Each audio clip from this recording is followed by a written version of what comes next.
வரலாற்று பெருமை கொண்ட இப்பேரவையின் மாண்பினை பாதுகாக்க வேண்டிய முதல் பொறுப்பு எனக்கு உள்ள காரணத்தால் கீழ்காணும் தீர்மானத்தை மாண்புமிகு பேரவைத் தலைவர்களின் இசைவோடு சட்டமன்ற பேரவை விதி 17 தளர்த்தி முன்மொழிந்திட அனுமதி கோருகிறேன். ஏற்கனவே உள்ள நடைமுறைகளை பின்பற்றி தமிழ்நாடு அரசால் தயாரித்து அனுப்பி வைக்கப்பட்ட ஆளுநர் உரையை பேரவையில் படிக்காமல் மாண்புமிகு ஆளுநர் அவர்கள் சென்று வருவதை இப்பேரவை ஏற்கவில்லை. மாண்புமிகு ஆளுநர் அவர்களுக்கு அனுப்பி வைக்கப்பட்ட சட்டமன்ற உறுப்பினர்கள் மேசையில் உள்ள கணினியில் பதிவேற்றம் செய்யப்பட்ட ஆளுநர் உரையின் ஆங்கில மொழியாக்கம் இங்கே மாண்புமிகு ஆளுநர் அவர்களால் படிக்கப்பட்டதாக இப்பேரவை கருதுகிறது.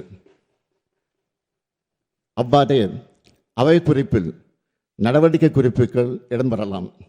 மேலும் மரபு வழி நிகழ்வுகள் மாண்புமிகு பேரவைத் தலைவர்களால் படிக்கப்பெறவுள்ள ஆளுநர் உரை தமிழாக்கம் மற்றும் நான் முன்மொழிகின்ற தீர்மானம் அதன் முடிவு ஆகியவை மட்டும் பேரவை நடவடிக்கை குறிப்பில் இடம்பெறலாம் எனும் தீர்மானத்தை நான் மொழிகிறேன். இந்த தீர்மானத்தை அனைத்து உறுப்பினர்களும் ஒருமனதாக நிறைவேற்றி தர வேண்டி அமைகிறேன்.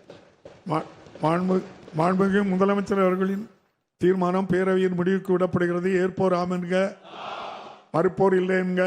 மறுப்போரே இல்லை என்று கருதுகிறேன். மறுப்போரே இல்லை. தீர்மானம் ஒருமனதாக நிறைவேறியது. இன்று சட்டமன்ற உறுப்பினர்களின் கணினியில் பதிவேற்றம் செய்யப்பட்ட ஆளுநர் உரையின் ஆங்கிலம் மற்றும் தமிழில் அச்சிடப்பட்ட பகுதிகள் மட்டுமே அவை குறிப்பில் இடம்பெறும். வேறு எவையும் அவை குறிப்பில் இடம்பெறாது என்பதையும், அதுபோல் பத்திரிகைகளும் ஊடகங்களும் இந்த சட்டமன்றத்தை மாண்பை காத்து இன்றைய தீர்மானத்தை நிறைவேற்றி தந்த மாண்புமிகு உறுப்பினர் அனைவருக்கும் என்னுடைய நன்றியை தெரிவித்துக் கொள்கிறேன். ஆண்டுதோறும் அரசின் சார்பில் உரை தயாரித்து அனுப்புவதும் அதனை முறையாக வாசிக்காமல் ஆளுநர் முரண்டு பிடிப்பதும் தொடர்ந்து வருவது நல்லதல்ல. ஆளுநர்கள் மாநில அரசுகளுக்கு இடைஞ்சலாக இருந்து இப்படி செயல்படுவது இங்கு மட்டுமல்ல, பல்வேறு மாநிலங்களிலும் நடந்து வருகிறது.